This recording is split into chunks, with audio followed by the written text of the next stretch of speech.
team. They give their time and their talent. Some of them are driving from Illinois and South County to be here just to usher you into the presence of Jesus. So thank you so much, worship team. Thank you so much. And you know what else? We pray over every song before we pick it, because we know that these songs are going to minister to your heart. We know that they're going to do that, right? So we're just so grateful for that worship team. And before I introduce our amazing speaker for tonight, right, I just want to take some time to thank North Road. Can you help me thank them? Thank you, North Road! This is such an amazing location, and we are so grateful. It always just blows my mind when churches just say, come on in, Fearless, come on in. It is such an honor and a privilege to be here tonight, and I just want to thank you. Our team thanks you. Thank you, North Road, for having us here tonight. And I also want to let you know something. Fearless Women, it's not a church, okay? We are a resource in the community to come alongside the church, right? That's what we're here to do.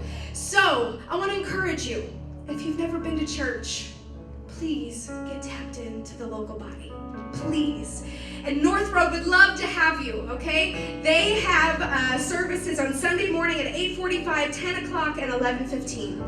So we know that if we're struggling with fear and anxiety, right? Panic, worry, stress, we need more than just once a month encouragement, right? We need to be in the Word and being fed weekly. So get tapped into the church. So now for the moment we've all been waiting for, right? Jane Patton. Now, I'll tell you what.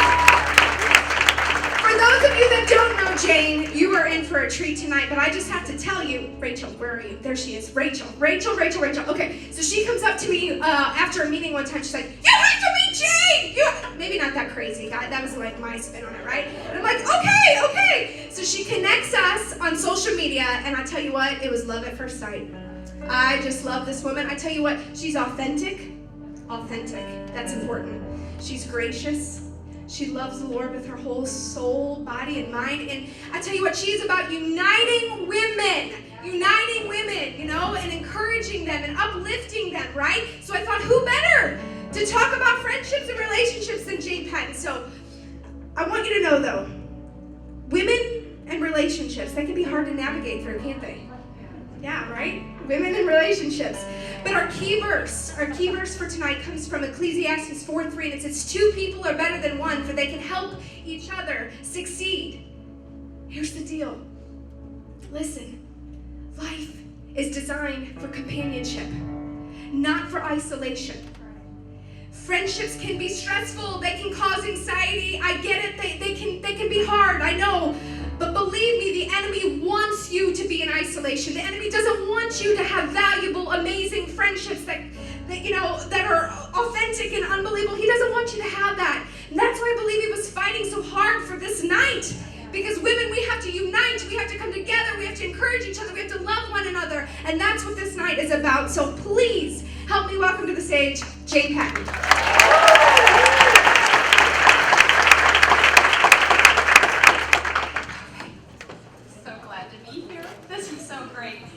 The thing that is so funny to me is that Christy and I tried to meet several times, didn't we? We tried to get together, and it just was not working out. I mean, as much as we tried, one day we tried to get together. I'm sorry, I put my pants on at 10 a.m. I've been trying to stretch them out all day. So if you see me pulling on them, and they're not real leather, they're like plastic. So if you see that, but anyway, it was distracting me as I was pulling them up. So anyway, and that's a little bit like how I talk, to be honest with you. Like I'm going this direction, I'm going to go this direction. So you just need to listen really fast, okay? And I will try to slow down, but it's not my thing. Karen can testify. I'm amped up. I go full speed. Okay. Anyway, Christy and I were trying to get together, and it just was not working. And so somehow she asked us, would you be willing to talk at our Fearless Women's event? And I was like, yeah, that sounds great. And so I was out and I was walking, and I thought, I don't know that I struggle with fear exactly, because then I started watching your videos, and I thought, I don't know if I struggle with fear, but I know women. And I thought one of the biggest fears that women have is fear in friendship. right? I mean, we really do. We start like, are they going to like me? Are they not going to like me? Do you know what I mean? We go home and we analyze what we said over coffee, right? I mean, so it gets kind of nuts. So I totally get that. And so I asked her, I sent, Rachel, I sent you a text. I was out walking. I was a little bit afraid. I was walking my neighborhood. It was dark. I'm like, if I come on the phone, nobody will kill me. So anyway, I was like, what do I think about this? And she's like, yeah. And so the very next day, no lie, the very next day, I go to Panera because that's where I work. And then I don't really work there.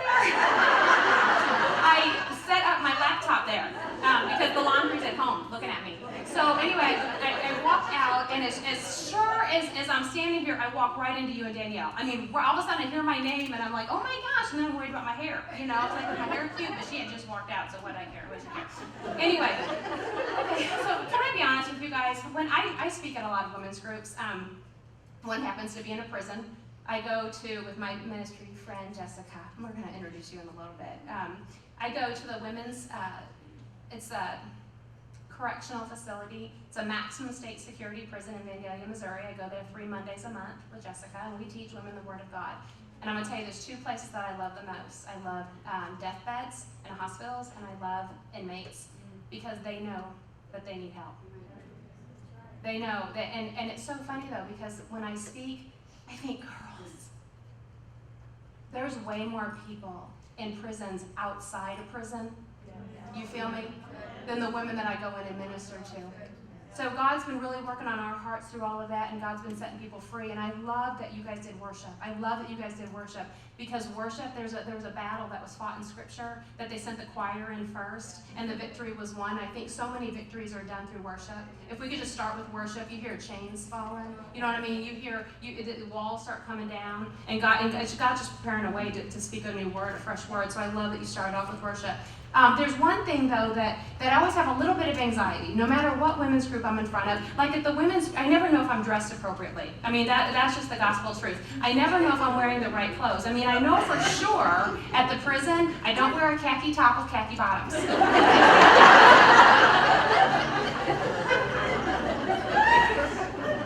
We don't want to get confused. So anyway, I was a little bit, I'm going to be honest with you, this sweater keeps pulling on me. So I brought another shirt to wear. Sometimes I do that if I'm not sure if it's going to, so if you'll just give me 1 minute, and I apologize, I probably should have done this in the bathroom, but Heather's my friend, so she's going to help me. And there's some men here, so if you could just turn around really quick, that'd be fantastic. You guys think I'm joking? I'm not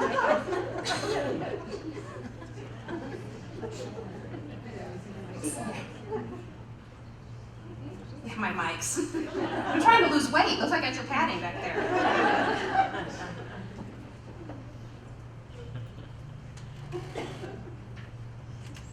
Can't mess up my hair. Hair is important.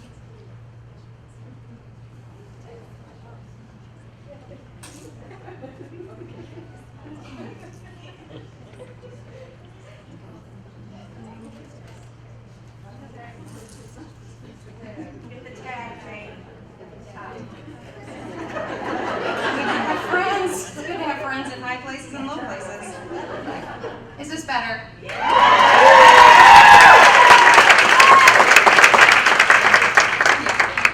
This is funny. So I had this idea. Whatever, we get kind of corny when we are speaking in front of people, and I messaged Heather and I was like, I really want to buy a shirt. Can I buy one of those shirts? And so she sends me some of your ideas, and then she's like, now we have one with sparkles, and I'm like, oh man. I need the one with sparkles. And so I told her what size to wear, and she's like, really? I just think maybe you might want one a little bit bigger. But you know, I've lost some weight. I want the bigger one. Sure enough, I get it home, I try it on to get dressed for time, I'm like, yeah, I should have the bigger one. So that's why it still has the tag on it, because actually I'm just borrowing it because my real one's at home is too small. Thank you. Always know your audience, right? Dress appropriately, except not khaki and khaki. Okay. So whenever I was contacted, and we decided we were going to do this, I was asked to write like a 2 to 3 sentence, like little blurb, right? That you guys send out advertisements and all that kind of thing. And I'm like, sister, I don't talk anything in 2 to 3 sentences. You're going to get like 3 paragraphs. That's typically how I talk. I talk in 3 paragraphs. So anyway, I send over my 3 paragraphs, and she's like, great, I'll take these 3 things out of it. So that's what you guys ended up seeing. But what I actually wrote, and it was so fascinating to me, this is what I actually wrote. I said, every woman has a need to be known. Every woman has a need to be known. The desire to have a particular BFF, you with me? That's when we're little. Have you, like, is Justice still around? Is Justice still around? You always have little girls that go to Justice, right? It's BFF everything. It's BFF necklaces, BFF bracelets. I know full-grown women with BFF tattoos. You understand what I'm saying? They have to walk together to like put that necklace together thing or whatever. You know, I'm with her. Anyway, it's a real thing, right? The culture is always like BFF, right? Except it like hurts my ears. Anyway.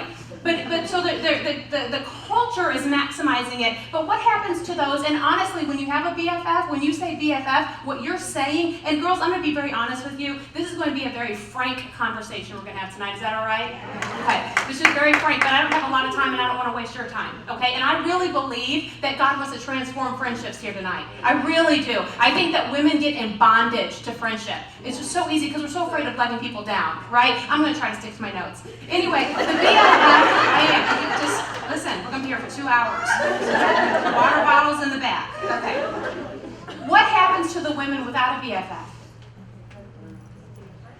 Somebody put, you know, like that tribe thing, that's a popular word, right? We have tribe, we talk about tribe. I was just being funny one day on Facebook, and I put, I don't have a tribe, I have a mob. My people are like a mob, you know? And I had one woman comment, and she said, I wish I had a mob to speak of. I didn't have a tribe. And my heart just broke. And I thought, that's why I don't use tribe. That's why I don't use tribe. And I'm not trying to say, like, you can't use them. Some of this is going to just be like, oh, I don't. You understand what I'm saying? So we're going to talk about some things. You don't have to take anything I say here tonight. But that's just crazy. Fine. Okay. But I think if you do, I think you'll find your relationships will deepen. They will become more authentic. You will have more people drawn to you that you just don't even know what to do with when we begin doing friendship the way God says we should do friendship, okay? So hang with me. One of the top fears of women, considering that one of the top fears of women is rejection, what happens to women when they've experienced hurt in the hands of a former ally? Are you with me? Like, you guys were walking along and things were great and you were worshiping. I think about David and who was the guy he had a falling out with? He goes, and who was David? I can't believe I'm blanking on it right now. Of course, that's going to happen. But it says, I used to walk in the house of God with you. Jonathan. Was it Jonathan? No, he had a falling out. Was it Saul? Who was it? It was one of his kids. Somebody get a Bible. Anyway, but he was talking about his own rejection. Draw it back in. His own rejection. He was dealing. Anyway, the point is that he suffered hurts, a deep hurt, with somebody he used to worship with. And anytime you think, how did this happen? Has that happened to anybody? Have you guys ever had a breaking of a friendship and you're like, how did we get to this place? We used to worship together, love one another, share meals together, and now I'm grieving you. And how in the world do we face making new friendships and new relationships when the potential of hurt still exists? Right? Right? How do we do this? Okay, so when I was writing this up, these words, this paragraph, it literally like just flew off my keyboard. The keyboards, and I thought, how did this happen so fast? It's because I've experienced it. I know this. I know this pain. And I think all women do. And I think that there is an edginess that women will come up with because we can be defensive and be like, I don't care who likes me or not.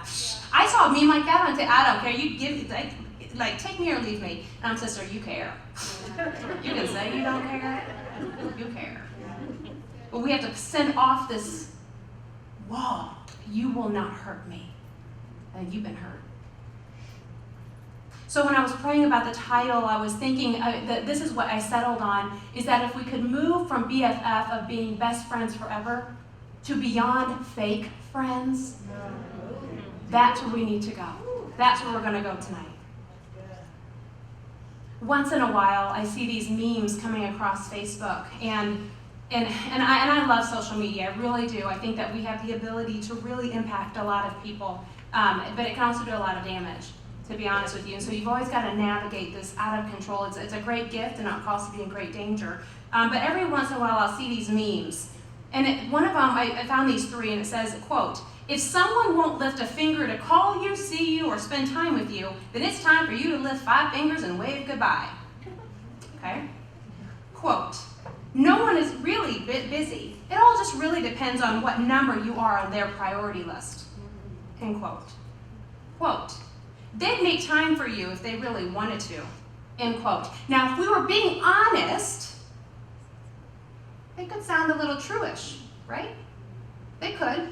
But maybe these things could possibly be playing more to our insecurities, or maybe to our pride. But would you agree that either way, they could also make you feel worse as you let those words exploit an already gaping wound? And you know why those memes were made? You know why those memes were made? Those memes were made because people are wounded. And when people are wounded, they begin to bleed out. And people think that they don't care, but all of a sudden they post something and it's like a red flag saying that person's wounded. That person is wounded. They're bleeding out. And they post these things vaguely, like a vague book, just hoping somebody will see that post and understand that that post applies to them. So manipulative. It's so manipulative. I was talking to a friend of mine tonight, and I was going back and forth about the vague book status. Y'all know, right? Same page, okay. And she's like, Jane, oh my gosh, it's so true. And I quoted, I lifted her text to me. She said, I had a friend who was upset with me. This is a true story. These are adult women. An adult woman said this. Jane, I think some women are stuck at 13. That's what I think. I think that they got wounded when they were younger, and the way they emotionally relate as an adult is still in those teens. And the problem with that, oh my goodness, I should not get off task. The problem with that is when they raise children who begin acting out with the same insecurities that their mother has. Does that make sense? That's why we owe it to ourselves to get help. That's why we owe it to ourselves to get healing. That's why we owe it to ourselves to be at these kinds of events. Because we want to grow up. We want to get healed. We want to be everything that God intends for us to be, for our friends, for our spouses, for our children. It matters that we get healed in this area of friendship. This is what she wrote. Jane, I had a friend who was upset with me 2 years ago because I had just had to pull away from our friendship. She was upset that I wouldn't gossip and give her info on a mutual friend in crisis. After a few months, she said she wanted to take me to dinner to talk about things. Is that the worst text? It's like, my mind starts going, what I do to offend you, what I do. Anyway, she wanted to talk about things, and she said, in all seriousness, did you not see I was posting pics on Facebook of me doing things with our friends, and I was really hurt that you never contacted me about being left out? It's like you didn't even care enough about our friendship to get upset that I was purposely leaving you out. That's why we're not friends! Oh my gosh. That is manipulative and it is desperate. And going back to those memes, if we can go back to there for a minute, they are not always true. They're not always true. That whole, people aren't really busy thing. Yes, we are. Yes, we are. We are very busy. In fact, I've never seen busier women. I've never seen busier women. We're working part-time, full-time, raising kids, trying to maintain a healthy marriage, serving in ministries, buying groceries, making dinners, packing lunches, attending weddings and graduations, attending field trips, doing a weekly Bible study. Maybe we're in counseling, trying to overcome an addiction, spending time in the hospital, caring for aging parents, wondering if we have enough money to cover the rest of the month, and sometimes trying to figure out how to maintain our friendships. What in the world?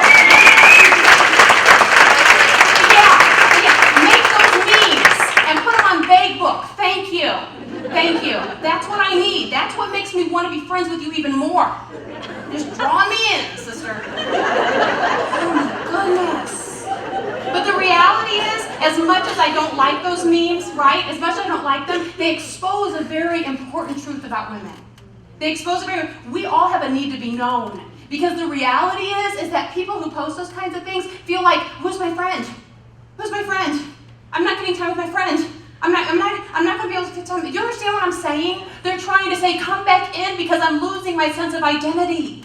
You can never find I feel like I'm losing something behind my ear. Is this, oh, it came off my ear. Listen, I get wild. Hold on, it's back on now. Okay. Very distracting squirrel. You're never going to have me back. You know when we're busy doing all these things, I told told you we're going to be honest. I'm be honest. You know when we're busy doing all these things, we aren't generally advertising everything we're doing. Are we? We don't tell everybody what we're doing. We're just busy. We may announce on social media, if you're like me, like one thing we did that day. Right? One thing we did that day. And they're like, hey, this is just a part of my life. Okay, so it isn't until the end of the day, till we are exhausted in bed, and we're laying there, we're thinking, you know what, it might have been nice to maybe talk to somebody today about how busy we were. That might have been good. That would have been helpful. So we get on social media and we start scrolling, and we see, oh, so-and-so at the wineries with all their friends, and they didn't invite you. And immediately you're thinking, why didn't they invite me? I mean, I don't drink if it were me, but I'm fun. I'm fun. You know, thank you.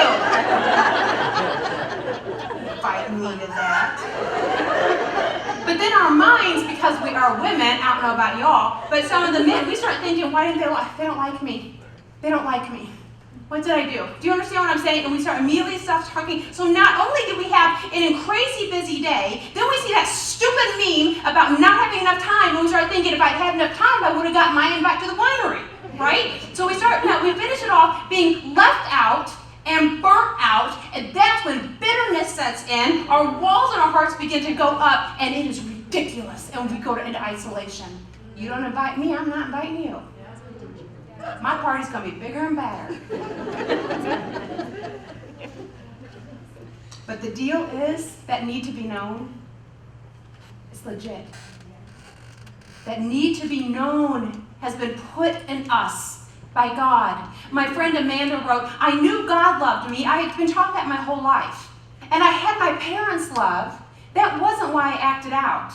I acted out because I yearned for peer acceptance. A person will do almost anything to feel known and accepted by her peers. That's why the whole BFF thing is a thing. That's why it's a thing. But when I hear those 3 letters, like my ears hurt. It's like chalk, our fingers on a chalkboard. I can't take that. But let me explain why I can't take that. And for that, we're going to go back to the time I was 17 years old.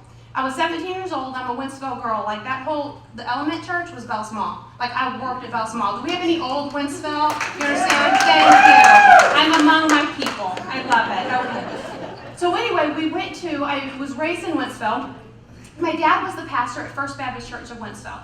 And there were 4 girls. There were 4 of us that grew up together. And these 2 girls were best friends, and me and this girl were best friends. So we were best friends, and they were best friends. And we did life together, because 4 is good, right? 3's tough. 4 is great. 4 works, okay? If you're raising girls, you feel what I'm saying right here. Anyway, 4 work. This girl moves away. Now we got this. You with me? Okay. I don't do slides. I think slides probably be helpful in this moment. She moves away. We got this, and we got this. I take a summer job in between my junior and senior year, and I go work at a camp called Camp Windermere. I move away. Guess what happened while she was gone and while I was gone? They came up. They came together. That's normal. At 43, I can look back and say, you know what, that makes sense. Girls need to have stuff to do, right? That makes sense. But at 17, I came back, and I didn't fit in. She stayed away, but I didn't. It was awful. It was awful. I would call her and say, hey, let's go do something. And she would be with this person. Sorry, can't. I'm with this girl. My heart broke. My heart broke. I remember pulling into the parking lot at First Baptist. Wentzville Church looks exactly like it does now. And I saw them walk out of the church together. It was awful. I'm telling you, it all can come back right now. And I unloaded on them. And let me tell you, for a preacher's kid, I've had a lot of words. I stored them up. Things you weren't supposed to say. I just unloaded on the church parking lot. Girls, it's so hard raising a teenage girl with social media. They see it. They see it. They see what they're not invited to. You understand what I'm saying? What it does? I just read a statistic that said that depression has increased 50% among teenage girls and teenage boys because of the use of cell phones. But in my case, I saw it. I didn't have I saw it. I was heartbroken. So I had a really godly woman come alongside of me And she said, Jane, she goes, I'm going to teach you something about friendship. This is what I teach. If I can teach this at every women's group, I would. But this is what she taught me, and it has completely transformed my life. Ready? She goes, Jane, I want you to get away from the idea and the concept of having a best friend. And I want you to open your hand. I want you to open your hand. And I want you to be willing to receive dear friends. Dear friends, not best friends. Dear friends. And what this means is that I live with an open hand today. So from the age of 17 and I'm 43, I live with my hand wide open. I never bring my hand like this around anybody because you will suffocate the life out.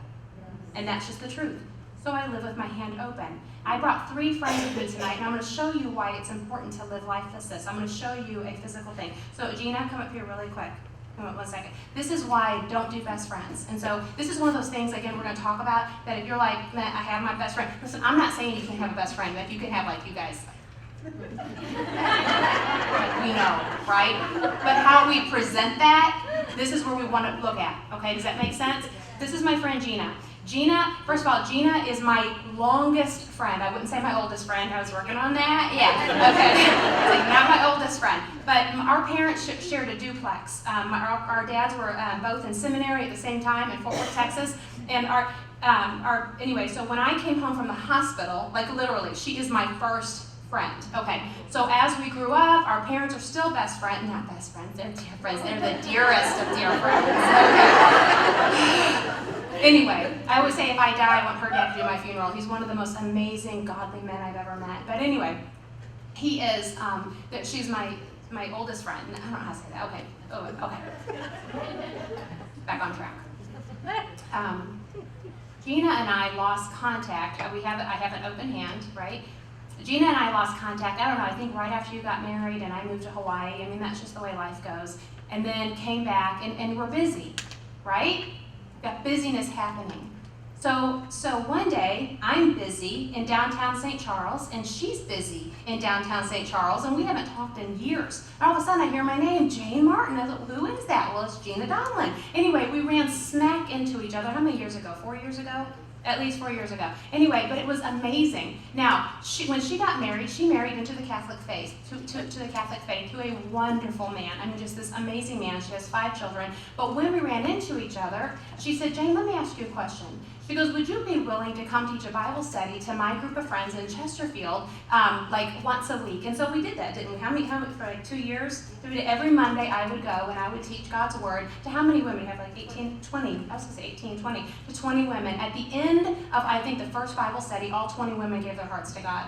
It was the most amazing thing. And as we began to continue to meet and continue to do Bible study, Gina, another woman said, would you guys come teach our husbands? Is there a man who will come teach our husbands? I'm like, I know a guy. So I contacted my dad. He went down and started all teaching their husbands. Isn't that amazing? That's amazing. But if I had my hand, if I had my hand closed and these are my friends and I don't do anything outside my friendship, I never would have had this encounter and been willing to do this. Do you understand what I'm saying? Our lives are not our own. Our lives belong to the Lord. We're at His disposal to go and see and be and love and whatever. When we live like that, we have freedom. We have freedom. Okay, I'm going to have my friend Rachel come up here. Stand up here. Hang on, Gina. Hang on a second. Okay, so Gina and I are friends, right? We're friends. We've got this relationship going. Every Monday I'm going down there. I'm doing Bible study. God's transforming lives. Life is going on. I have 2 children at this time. I have Michael and Morgan. Some time passed. I guess it was a little bit earlier than this. Some time passed. I find out I'm pregnant again. After 7 years of not having children. Okay, so when you have kids, you need to be in relationship with your kids' friends' parents. Does that make sense? Like, I need to know who my kids' friends are, and I build relationship with the parents, right? So all of a sudden, I find out I'm pregnant again. I'm like, oh. Like, I'm going to be in recorder concerts until I'm 50. Right? I had graduated from them and found out I was pregnant again. So anyway, but you know what one of my thoughts was? I'm just being honest. You know what one of my thoughts was? You haven't done recorder concerts, have you? Oh, yeah. You get ready. Neither of you. Okay, so time goes on, and I'm like, I found out I'm pregnant again. One of my number 1 thoughts was, if I'm just being honest, is, I gotta get to know new moms. And then, man. But I got my open palm, right? Got people coming in, coming out all the time, open palm. I meet Rachel. Rachel has, her oldest son is the same age as my Michael. I'm being willing, so we begin doing life together, and our boys play baseball together, and we're just, I love her. Love her. And because I don't have a concept of, these are my friends, these are my only friends, I'm not going to life outside any of these friends, I do ministry with her, then I get to know Rachel. Rachel, I'm going to have you come stand up here. Rachel's a very private person. Like the fact that I brought her up here, she wants the floor just to swallow her up right now. So be very kind to Rachel whenever she leaves. Anyway, Rachel, what I would not know is that last 2 weekends ago, I just held a conference. Rachel, under the divine inspiration of God, single-handedly, I'm not telling what you did, but did a miracle in somebody's life. Did a miracle in somebody's life. That it was like a ripple effect. After people found out what she did, it was a ripple effect. And I mean, like, here's the problem. She doesn't want me to tell anybody, so I only told like 18 people. I promise I wouldn't tell anybody from that point on. Here's the problem. I know secrets. I know lots of secrets. When you're in ministry, you know secrets. But the problem is that generosity is a divine attribute of God. God is a God who gives. He gives good gifts. So when I see somebody generous, I want to tell everybody what that person did. Just trust me, she was extremely generous. But if I had been like, no, my plate is full, I got my friends, I got my BFFs, this is all I do, I never would have encountered her. Does that make sense? Jessica, I want you to come up here. This is my friend Jessica.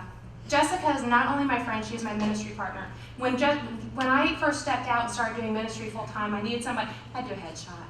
So, it's awful. But anyway, I knew Jessica, and Jessica had asked me to mentor her many years ago, and I had said no. And let me be honest with you, the reason why I said no is that meeting one-on-one with people makes me anxious. You want to talk about things that generate anxiety for me? Sitting across the table and have a coffee with one person. I want to crawl out of my skin. I would rather be in front of 500 than one-on-one, which makes me a terrible person. I know I'm a terrible person. But anyway, and I think it's because I think, what do you want?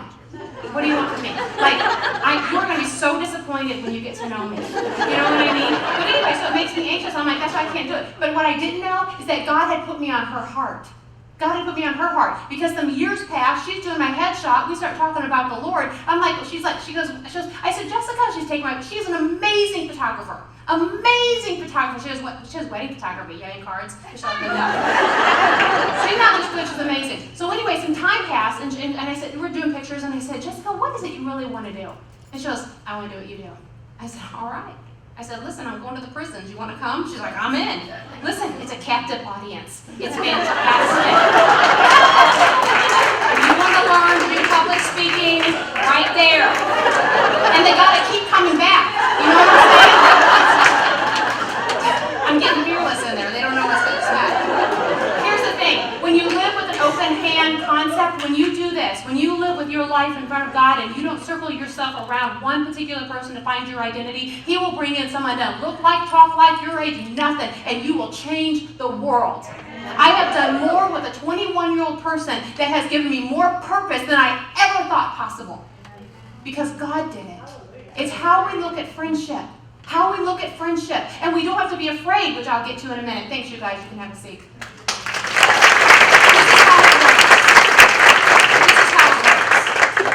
And you know that whole standing on the outside of a BFF circle? You know how that feels? Don't tell me, walk into a church if you want to know how that feels. And I'm a church girl. But we have to fight against that. We have to fight against that. We don't want women to feel like they can't break in. If we're representing Christ, Christ is inclusive. Come to the table. Come to the table. He's inclusive, and we represent Him, so let us represent Him well in friendship. Let us represent Him well. These are 4 things that I do personally. These are my personal boundaries that I do with friendship. You're welcome to do it, but you don't have to do it if you don't want to. But I never introduce somebody as my best friend. I never do it. I'll tell you there's somebody in this audience right now who's one of my intimates. Every day we text and send prayer requests. Every day. But I would never reveal who she is. Because if I post a picture and I say, this is my best friend, what am I telling you? I am telling you I do not have room for you in my life. You cannot get in between me and her. Because we are best friends. Does that make sense? Does that make sense? There's room for you. There's room for you. So I never do anybody's, I introduce people every single time as this is my dear friend. This is my dear friend. And it's so brilliant because my mentor was so onto something. She was so onto something because she was introduced as your dear friends. What I did not know until I was actually writing this format is that that's biblical. That's biblical to call people dear friends. If you don't believe me, look at 1 John 4:1. John writes his letter starting off with dear friends. And then again in verse 7, dear friends, he calls them again. Peter uses it in his letter in 1 chapter 4:12. And James, the brother of Jesus, uses it in his letter in chapter 2:1. I am telling you, there is something inclusive. Something changes emotionally when you identify as dear friends rather than BFFs. There's something in it. This is number 2, I never post a picture of myself with someone on social media. I never do that. Unless I am posting it. I was walking with you one day and I'm like, it was beautiful. We came across this beautiful park area and I thought, this would be a great place to take a selfie like this. And then I thought, what message? And I'm not judging anybody. I'm just telling you what works for me. Are you with me? Okay. If I post a selfie with this one person, what is the possible thought somebody could have when they see it? Oh, she's with her. Why wasn't I invited? I walk. Right? She told me she was going to call me once. My Friday was open. You see what I'm saying? We want to watch what message we're sending, and we're always sending a message. We're always sending a message. So anytime you see, if you are friends, or if you ever see me a picture, it'll be at an event where everybody's been included, where everybody has been invited. Does that make sense? So I never want anybody to feel like I don't have room for them. If you want to have more friends, be sensitive to the ones you have. Be sensitive to the ones you have. Putting other people first is kind. And it shows that we are giving thought to our actions. Thirdly, I never reveal who my intimates are. I talked about it. I never reveal who my intimates are. And neither do they. Because I don't want to send that message that you can't be a part of my life. I never want to send that message. Number 4, this is so vital. When I do see friends, not everybody does life like me. I'm odd. But when I do see pictures of my friends at the wineries that I want to invite you to, it's not a sore spot. I'm fun. I refuse to look at that picture and say, why wasn't I invited? I choose instead to look at my friends and be happy for them. That they got to go and be with their friends. Because your true friends, here's the thing, when you have true, authentic friends, they hold your reputation in their hands. I don't have to worry that my people are talking about me. Do you know what I mean? And when I get to be with them again, we're going to laugh. And we're going to have fun. And I'm not going to let my picture be taken when they take the other pictures together. Because I always want it, because I know how it feels. Does that make sense? How does it feel? How does it feel? The other thing that we need to be really frank about, though, girls, told you guys are going to not be my friend. I know. We have got to drop a spirit of offendedness. The spirit of offendedness is ruling and overruling in our relationships. For instance, if you post something and somebody doesn't give it a love, and really it was love-worthy. Like, you know what I'm saying? Like, they didn't give me a like. It was fantastic what I wrote. I should have loved that.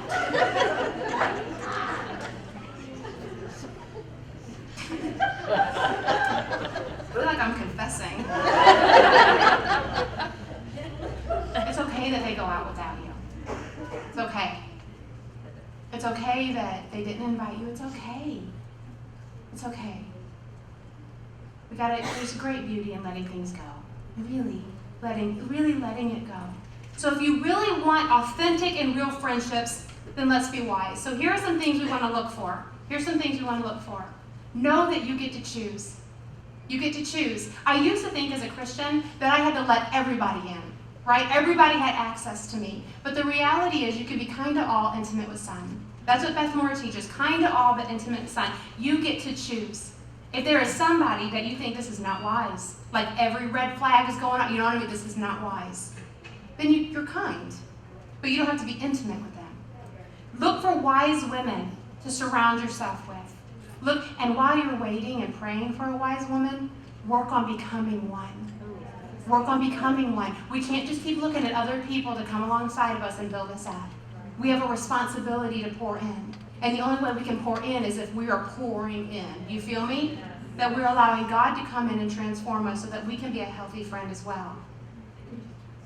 This is probably the most critical. Look for blind spots. Look for blind spots, yours and theirs. We're going to talk about blind spots for a minute. Okay. Blind spots in relationships will cause this, it has the same effect as a blind spot when you're driving a car. You can crash and destroy a friendship in a heartbeat because it's a blind spot that you didn't even know you stepped on a landmine. You understand what I'm saying? Like, all of a sudden you're walking around, all of a sudden, I'll tell you how this happened in my life. Oh my gosh, this is the truth. I just had new headshots taken, okay? I am insecure about two things. I'm insecure about a lot of things, but there's two things primarily. I hate my nose and I hate my teeth. And everybody has their issues and whatever. I got a big nose and I got big teeth or whatever. It's all right. Everybody has something. Also was a little big here, but I've been walking. So that's my number one insecurity. So somebody posted a picture, or I'm sorry, somebody made a comment when my new profile picture came up and said, "You have a beautiful smile." And immediately, because I'm a woman, what do you do as soon as somebody gives you a compliment? No. I say, you know what, the Lord just delighted to give me big teeth. You know, I don't know why I couldn't say thank you. I said, well, Lord just delighted to give me big teeth. If you see the picture, you'll know what I'm talking about. So anyway, my friend, a good friend of mine, posted right under my picture a picture of a braying donkey with his, thank you! A braying donkey with the teeth full out saying, LOL, you asked for it. Here's the thing. Thank you! It was there for 18 minutes till I saw it. I deleted that. That's a blind spot. So I text her and I'm like, that was awful. I love you, but that was awful. And I deleted it, and my comment, and her comment. Anyway, she couldn't stop apologizing. But it was a blind spot because her sense of humor is completely different than mine. But I knew she loved me. You know what I'm saying? Now I could carry a spirit of offendedness. Like, how dare you post a donkey? I did tell a few of my friends. And this whole room. And now it's on video. I don't think she's going to be my friend. I do love her. But I could trust her. She's a godly woman. Just a blind spot. You understand what I'm saying? And it happens to us. We can be walking along and all of a sudden we stand on a landmine we didn't even know was there. So let's drop a spirit of offendedness. There are things that there's 4 blind spots. There's 4 blind spots that were written about by Steve Arterburn. These are fantastic. He's the one who founded Women of Faith. Are you guys familiar with Women of Faith? I know you're familiar with Harvester does Women of Faith, right? Is that who Dayspring? Is that from Women of Faith? No? Daybreak. Is that Dayspring? I think that's a Hallmark card line. Okay. There's 4 blind spots. Okay. He wrote about Women of Faith conferences, but he said there's 4 that if we start paying attention to these 4 blind spots, we will be better relationally. Okay, so this is one. It says stubborn resistance. Have you ever met somebody and they're like, that's just the way I am? You know what? Then just don't try to be friends. Because if that's just the way you are and you're never going to change, we got nothing. You understand what I'm saying? And actually, it's not biblical because Romans 12:2 says, don't copy the behavior and customs of this world, but let God transform you into a new person by changing the way you think. Then you will learn to know what God's will is for you, which is good and pleasing and perfect. Everybody can change. However you were, what brought you to that, whatever personality type you have, it can be transformed in the presence of God. And you can become a better friend. You can have better friendships. Second blind spot is arrogant entitlement. I have never seen more entitled people. Never since 2017. Our culture endorses this with slogans like, you deserve a break today. Have it your way, right? Everything is all about you, and we will do whatever it takes, even if we are self-harming, because somehow we think we deserve it. It's crazy to me. So how is that overcome? By developing humility. We develop humility. He writes this, quote, humility eliminates the self-centered arrogance that results in entitlement. Humility doesn't climb over others. It reaches out to connect with others, appreciating them for who they are, not for what they can do for you. Stop social climbing. Oh, that is the worst. I remember there was somebody that I really wanted to be friends with. I mean, really, I thought if I could be friends with this person, my whole world would change. I'm telling you, I never felt the spirit of conviction come upon me so sharp. When God says, stop looking at her and look over there, because that girl needs you. Do you understand what I'm saying? We can be blinded by what we think we need to help us to achieve whatever we think, whatever ridiculous goals we have, and God's saying, go over there. We will miss her because we're looking right here. Does that make sense? This arrogant entitlement. Develop humility, reaching out to others. A humble person doesn't use everything within himself to further his own cause, but rather he desires to use whatever strength or position she has to help others and meet their needs. As a result, this relational blind spot is removed, giving her access to a rich life full of valuable connections with family and friends. The scripture says, humble yourself under the mighty power of God, and at the right time, He will lift you up. He will lift you up. That thing you're trying to self-achieve to, leave it in God's hands. He's so much better at it than us. 1 Peter 5:6. You know where I see this particular blind spot flushed out the most? I hate this word. I'm just going to go for it. I hate this word. I see two polar ends with this arrogant entitlement. You guys have heard of a queen bee? The queen bee concept. There are more people trying to connect with the queen bee that they need. I put on post that they need to find in their king.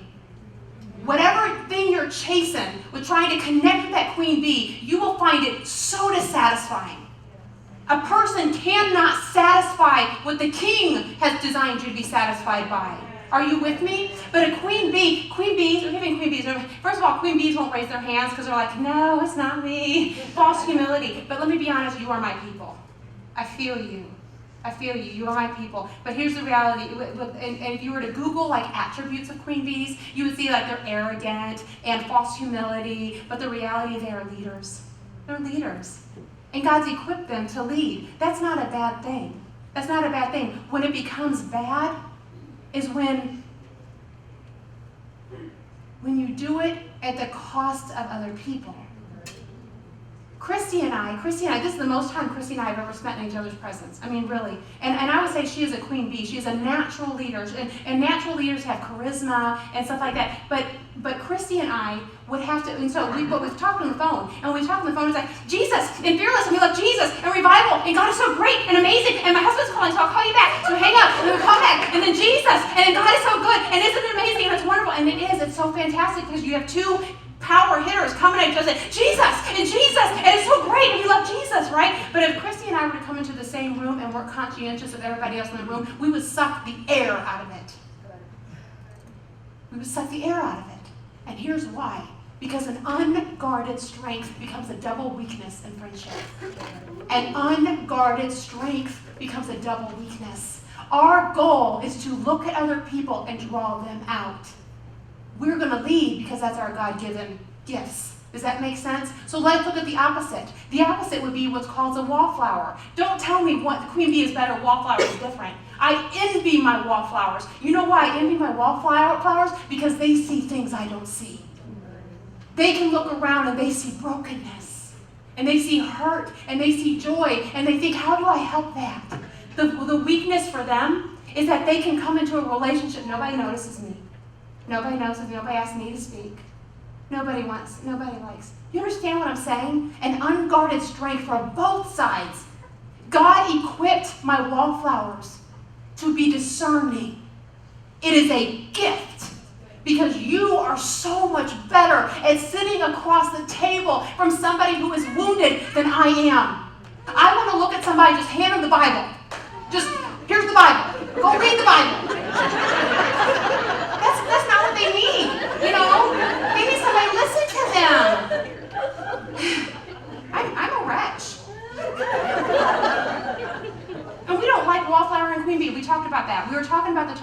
drive them home from the jail. I hate those. But the only way I could, there's something flying. The only way that I could identify that, you know what, you saw it? You saw it too? Yeah, it wasn't just you. Anyway, and we have to guard ourselves from feeling bad. There are some of the loneliest, I have met some of the loneliest queen bees because they have no idea the message they send. Here, Rachel and Jessica, come up here really quick. This happened to me. This happened to me. Okay, can you guys see me? I know my shoes are questionable because I had a different outfit on. Okay, this is a true story. I was having a conversation, here, I'm gonna, like right here. I'm having a conversation with what would be interpreted as a wallflower, right? So it is a queen bee talking to a wallflower. Both are right. You understand? I'm not saying are we clear? Because I don't want anybody going home saying, we clear? Clear.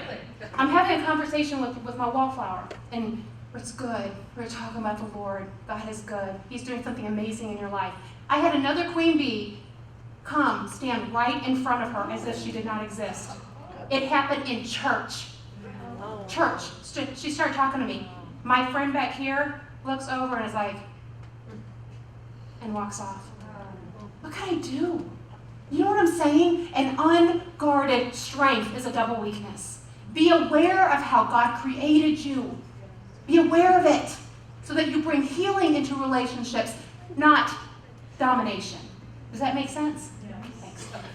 I gotta go back up. I could really use a little step stool to work on that. Okay, unguarded strength, blind spots. Okay. We have to be willing to see our blind spots. If we are in a constant state of not having friends and feeling like nobody likes you, how do I say this? You need to have truth tellers in your life. And I don't mean truth tellers that delight in cutting you down. I'm not talking about that. I'm talking about truth tellers who love God and who love you and who'd be willing to say, how you talk, it's mean-spirited. You offend people and you don't even know it. You don't even know it. Let me help you. Like that situation, like that conversation, maybe if you reframed it like this, you understand? We need truth tellers. Truth tellers. So pray about finding a truth teller. The third one he gives is those who are blinded by bitterness. Blinded by bitterness. People who are angry about something in their lives that they have not dealt with, that overflows, I am telling you, into every relationship. I can have a bad text in the morning, yell at my kids in the afternoon because of a text they had nothing to do with. Then I don't make dinner, they're eating popcorn for dinner because I'm too mad over that text. You understand what I'm saying? And then my husband comes home, forget that. Because of the text. We're bitter. And there's petty things. There's petty things. Things that we're carrying the spirit of bitterness. But these things that we carry around, it is as dangerous, he writes, as radioactive material because it infects our relationships. And it eats away at who we are at the deepest levels of our being. So how is that overcome? Bitterness? Forgiveness. Forgiveness is the antidote. And he writes, quote, without exception, this is the hardest thing. Without exception, we are to forgive. No matter how strongly we feel that the severity of the offense justifies our continued resentment. And often we will look for any possible loophole preached to withhold forgiveness, but there is none. Forgiveness is for us. It sets us free. It sets us free. When the hurt is deep, forgiveness can seem too much to ask. Some are unwilling to forgive because they believe the abusers deserve the worst. I would agree with you. They do. Let me tell you, God is just. Amen. Let God deal with them, but you forgive. Amen. You forgive because you need to be set free. Or they think forgiving the perpetrators off scot-free seems to allow that they get that they say that whatever act they did was justifiable. No. He writes, I have been the victim of offenses I thought were so great, no one could ask me to forgive them. I was astounded at the depth of my pain, and I could not believe that I had to forgive these people. Anyone could see I was entitled to any amount of anger and rage or resentment or bitterness, but I knew in my heart, the longer I held onto the resentment, the more it would hurt me. And then they win. Do you understand? Jesus came to bring us freedom. Freedom. The forgiveness was not instantaneous. Some things take time. Just like a cut, if I have a paper cut, it heals pretty quickly. But if I have a wound that has cut me to my core, you give that time. You cannot rush the healing, but it will heal. It will heal. Jesus invites us to a higher way of living than the world offers. Come to me, he says, all you who are weary and burdened, and I will give you rest. How often do we walk away from God, putting on him the responsibilities of the perpetrators? If God, you were good, this would not happen to me. And God is saying, that was very bad that happened to you. You come to me, and I will bring you healing. You come to me.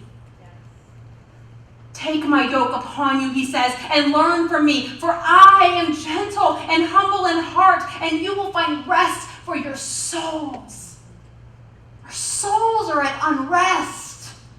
We're in a constant state of hurting and healing and hurting and healing, and our souls need to find rest. Jesus desires the peace for our souls, so at some point, friends, we must courageously move forward, giving up our resentment and replacing it with forgiveness. And when you come to the other end of it, I promise you, you will look back and it will have been worth it for what God taught you in it. I promise you. The final one he lists is blinded by disobedience. Psalm 119:29 issues a plea to God that we all need to echo. Keep me from lying to myself. We are the most self-deceived people. Keep me, God, from lying to myself. You don't deserve that. You understand? The enemy's always. I don't need the enemy telling me anything. I can self-talk myself to death. I can lie to myself to death. So often we are ignorant of our own blind spots. The prophet Isaiah addressed the people of his day, hoping to shake them up so they could see the truth from which they had turned away, and the same could be true of us today. So how do we overcome this? Obedience. Doing life God's way will bring you the freedom that you are seeking. In all of these areas. Doing life God's way, serving others, loving others, coming in community and willing to be authentic in relationship with other people, you will find God faithful. To know God's will, we will have more to do than just read it. You cannot, it's just not black print on white paper. It is an ancient, holy text, and it can transform your life when you apply it. We live in such a time of biblical poverty. Girls, you know what the Lord showed me just today? Oh, this is so good. This is so good. I do not want to spend my life being somebody else's echo. We share things all day long that somebody else has said, somebody else has preached, somebody else has sang. What has God told you? And then you take that, you find your voice, you find your area of giftedness, and you start spreading the word. God told you that. He didn't make you a robot. You're not meant to be somebody else. You are uniquely gifted to impact your sphere of influence in 2017. We need to have freedom to be able to do that. And that's found in Christ. When we look at the scriptures, and I look at them like my Bible's right there. Let's pretend my Bible's there. When we look at the scriptures, and then we apply the scriptures. If you're going to have dear friends, we need to grant them access to our lives. We need to let our walls down. And some of us have been building walls a long time. Because you know what? People disappoint. They just do. So we build up brick by brick by brick, and then we look around and wonder why nobody's in our life. We got to give them access. We've got to be willing to give them access. We need to let them know things about us. I think about when Paul was writing his final charge to his beloved son in the faith, Timothy. He wrote in the book bearing his name, 2 Timothy 3, 10 through 11, "But you, Timothy, certainly you know what I teach, and you know how I live, and you know what my life purpose is. You know my faith, my patience, my love, and my endurance. You know how much persecution and suffering I have endured. You know about how much I was persecuted in Antioch and Iconium and Lystra, but the Lord rescued me from all of them." You know, there is something powerful about those two words. You know, you know, you know. But our need to be known is on such a deeper level than just a surfacey friendship. It is a deeply rooted spiritual one, because God is the one who created you to be known.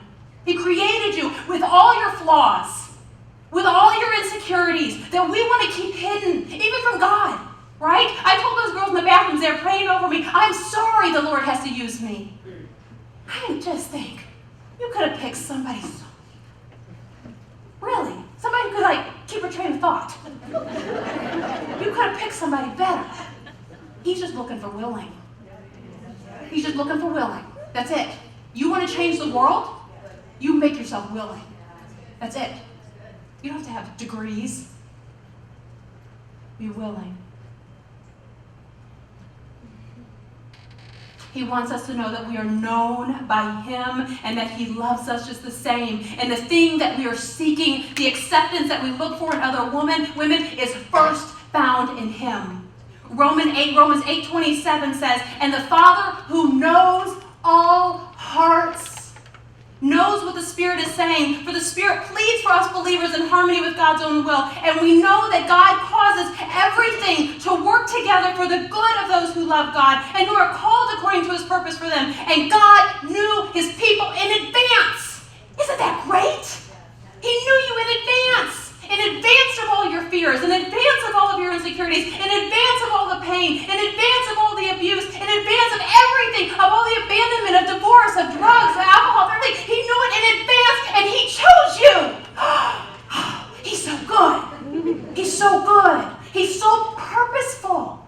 He's so purposeful. You can't out-sin him.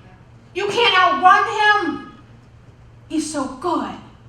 It says in Isaiah 49:15-16, "Can a mother forget her nursing child? Can she feel no love for the child she has born? Even if that were possible,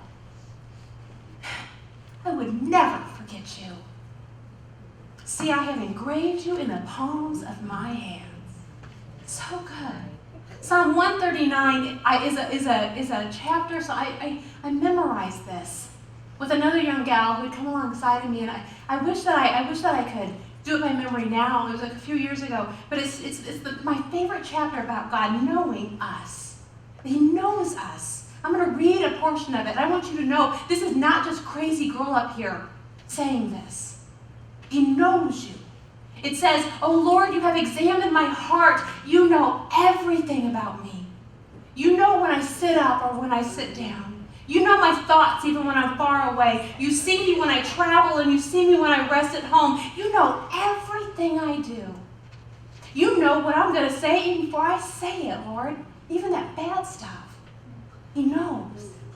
You go before me and you follow me. You place your hand of blessing on my head. To such knowledge is too wonderful for me, too great for me to understand. I can never escape from your spirit. Thank you, Jesus. I can never get away from your presence. If I go up to the heavens, you are there. If I go down to the grave, you are there. If I ride on the wings of the dawn and dwell by the farthest oceans, even there your hand will guide me and your strength will support me. I could ask the darkness to hide me. Girls, don't we do that?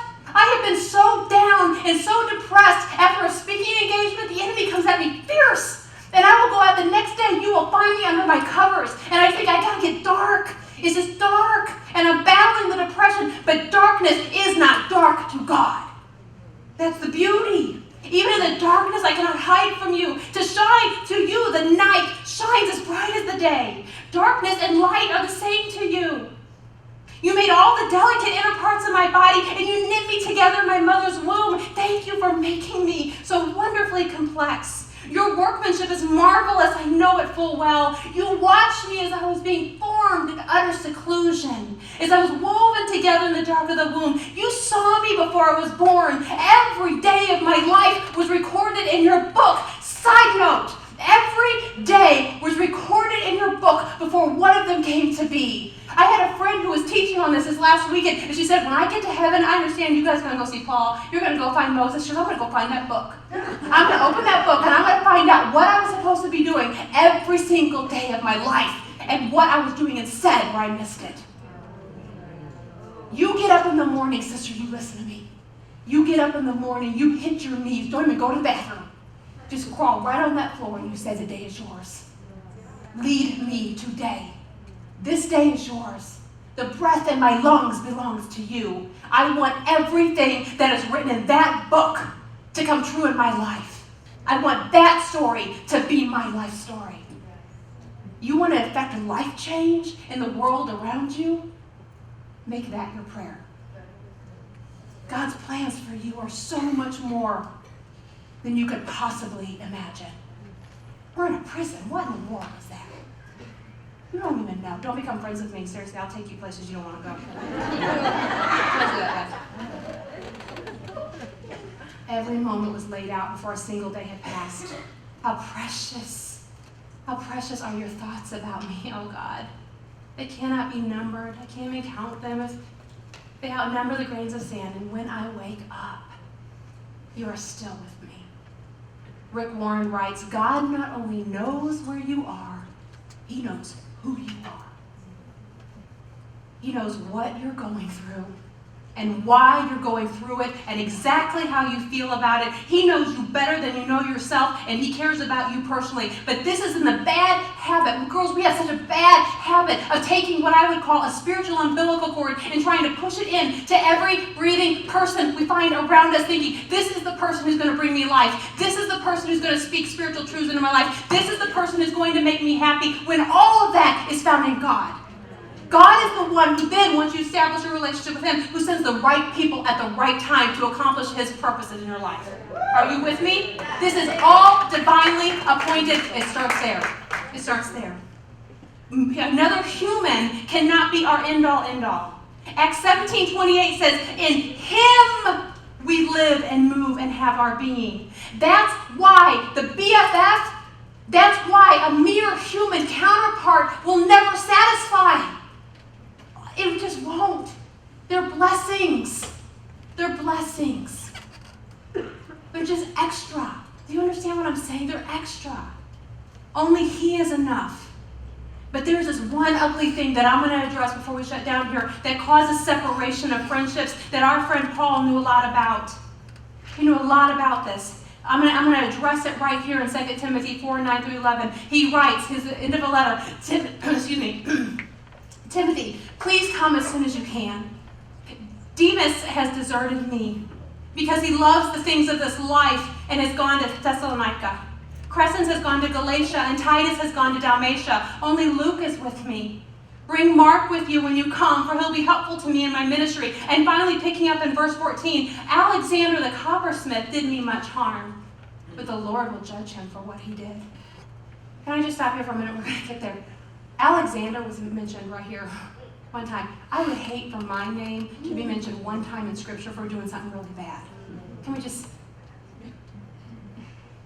Deserted, betrayed, unfriended. We've all been there. We've all been there. And like Paul, we can name names. I can tell you exactly where I was at First Baptist Wentzville when all that venom came up. Because when we experience betrayal, I was married before my husband. I got married at 19, divorced by the time I was 21. I walked in on my husband with another woman. I can tell you the look on his face. I can tell you about those ridiculous strappy shoes that girl had on my floor. It is frozen in time, and I can name names. I can tell you about the time that a Christian brother didn't like something that I had written about, that I had blogged, and proceeded to attack me viciously on social media. And every single person that had shared what I had written, he went and he copied his 15-page dissertation on every single person's thing, just tear me apart. Nothing hurts worse. Nothing hurts worse, especially when you used to walk in the house of God together. Because you thought you could trust that. Do you understand what I'm saying? Nothing hurts worse. I can name names. Can I just pause there for a minute? If I had allowed that to sink in, and don't tell me, I have had to work through that for a long time. But the enemy could have used that to sideline me, to make me ineffective, to make me never lift my voice again, because heaven forbid I make a mistake. You know what the beauty is making a mistake? I have a God who covers. Isn't God good? God is so much more gracious than people who call themselves believers. He really is. He's so much more gracious. I could tell you every reason why I wouldn't want any of these people back in my life again. Because like Alexander, they did me much harm. But the enemy wants to keep us in fear and bondage of what might happen if we let people back into our lives. Because betrayal is the worst thing. But then I started thinking. When I say, who betrayed Jesus, what do you say? Judas. I want you to think deeper. Who first betrayed God? Adam and Eve. And every single human since. Judas is just the one who got most of the attention. But if Jesus were to have come in 2017, it'd have been Jane. So who better equipped to heal us and help us from a betrayal than the one who understands it, because it's been done to him by every single person he's ever created. He is tender toward us. He wants to heal us. And he has the ability to love us who have betrayed him. He will give us the ability to love those who betrayed us. Do you understand what I'm saying? God does the miracle. God does a miracle. Now, I'm not saying we just let everybody back into our life. I mean, quite frankly, we're still choking up the water from the last time they let us drown. You understand what I'm saying? Sometimes we need to take time. But I'm also saying maybe we begin to give each other grace in the context of friendship, understanding that we're going to fail one another. We don't want everybody to be perfect, but we're not. We screw up, right? So we need to keep going to God for that, which brings us to our final insight. I keep saying that, you're like, is she going to be done yet? I promise. Final one. If we're going to have healthy, authentic relationships, we need to be willing to open our hearts. We need to be willing to do this. In Acts 15, there's a story of a major breakdown in friendship between Paul and Barnabas. So we're going to peek into his story really quick in 36. After some time, quote, after some time, Paul says to Barnabas, let's go back and visit each city where we previously preached the word of God, and let's go see how the new believers are doing. Barnabas agreed and wanted to take along John Mark, who happened to be his cousin, but Paul disagreed strongly, since John Mark had deserted them before and had not continued with them in their work. Their disagreement was so sharp that they separated. Barnabas took John Mark with him and sailed to Cyprus. Paul chose Silas, and as he left, the believers entrusted them to the Lord's gracious cares. So what? Here's what we're going to learn. Barnabas and Paul had done ministry and had been in relationship for 15 years. 15 years they had loved one another. 15 years they had endured persecution. 15 years they had done life together.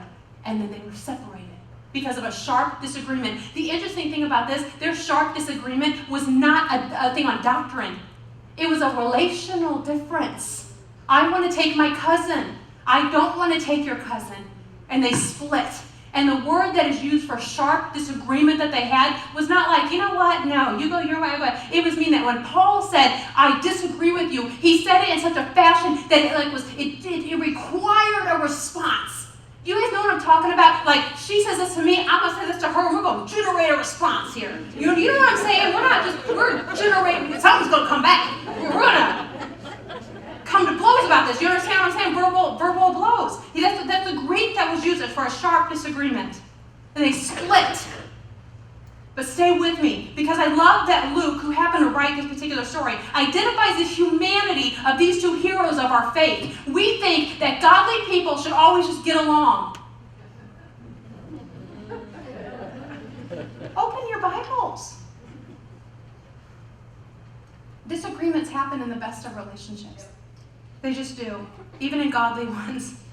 The straying, however, benefited the kingdom because Barnabas and John Mark went one way, Paul and Silas went another, and the kingdom expanded. God can still do a great work when there's disagreements. God can still do it. There was separate ways sharing the gospel. God is still going to accomplish his purposes even when the enemy wants to sideline you and make you think you should be ineffective because you have that broken relationship over here. The scripture says that we are to live at peace with those around us. It doesn't say they're going to live at peace with you. The goal is for us to live at peace with those around us. That's the goal. And to love well, but you can't force people to live at peace with you. Does that make sense? There's a difference there. The reality is there is sometimes a holy trimming may have to occur. We have people, we think that these are our people, and we're always going to stay with these people, and we're going to do life with these people, and then our kids are all going to graduate with these people, and then we're going to die with these people. These are our same people, right? But sometimes trimmings have to happen. And I talk about pottery. If you pick up the plate of pottery, you'll see a rim underneath. It's because a potter has cut away clay. The potter knows exactly what that thing is supposed to be used for. So when he's cutting clay away, it's because that clay is not useful to whatever that thing is going to be. So God sometimes will do a holy trimming in our life. We've got to stop saying, oh no, put the clay back on. I need to put the clay back on. Put the clay back on. If God's trimming, let it be. Let it be. God trims. Now, the broken relationships will have a tendency to harden you, right? Like they hurt me, so I'm hard. Can I just say, stay soft? Stay soft. Leave your hand open.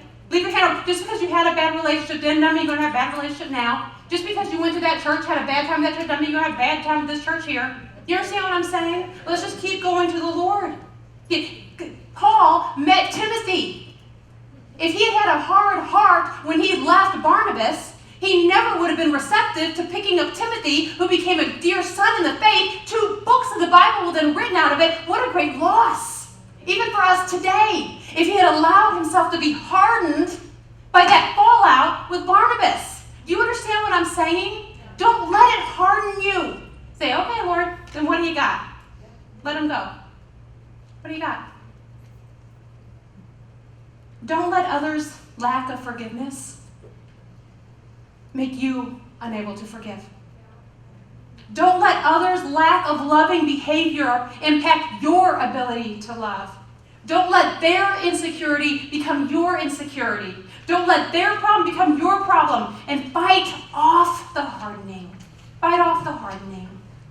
Jesus did a trimming. There's something about trimming. I've got people leaving. I'm so sorry. I'm like 1 minute, but I promise. Okay. Jesus had 120 in the room. Okay, that's never a good sign. Jesus had 120 in the room at Pentecost. And then he sent out the 70 disciples. He had his 12 closest companions. 3 got to see unique healings. And then he had John, who came to the crucifixion, who was given his mother to take care of. You understand what I'm saying? He was given the vision of the book of Revelation. There is something about a trimming that is holy and it is good. It's good. Don't keep chasing after them. Don't keep chasing after them.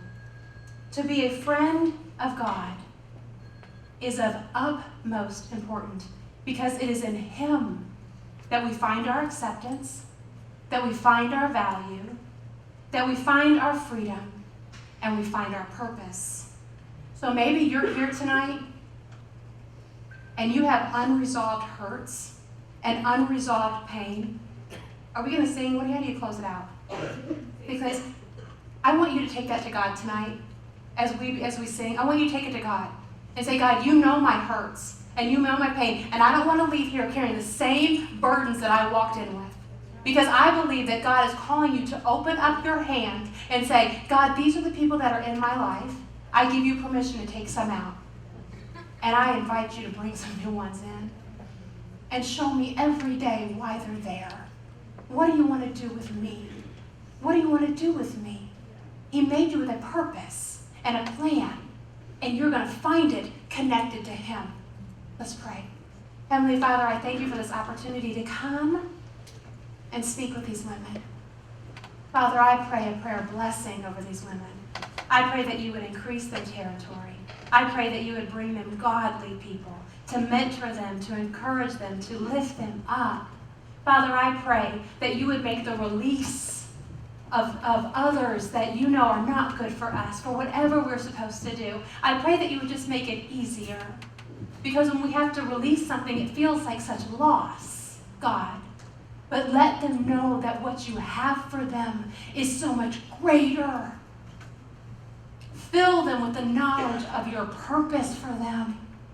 And let them know that there is no other life that exists that is good outside of your purposes for them. I leave them in your capable hands, Lord. In Jesus' name I pray, amen.